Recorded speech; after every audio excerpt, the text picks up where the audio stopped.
अस्सलाम वालेकुम।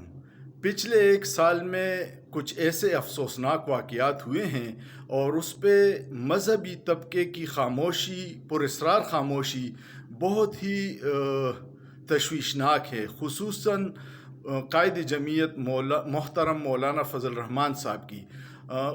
स्वीडन में कुरान की बेहुरमती का वाक़या हुआ, मौलाना साहब ने एहतजाज नहीं किया। इसराइल एक पाकिस्तानी वफ़द गया, मौलाना साहब ने एहतजाज नहीं किया।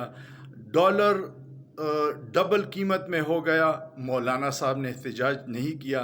आटे की कीमत में 3 गुना इजाफ़ा हुआ, मौलाना साहब ने एहतजाज नहीं किया। फैक्ट्रियां बंद हो गई, बेरोज़गारी हो गई, मौलाना साहब ने एहतजाज नहीं किया। लेकिन अब अचानक उन्होंने अपने आकाओं के इशारे पे और अपने बेटे की बेरोज़गारी के डर से सुप्रीम कोर्ट के सामने धरने का ऐलान किया है। बड़ी हैरत की बात है। क्या इसको मुनाफिकत नहीं कहेंगे? कमेंट ज़रूर कीजिएगा।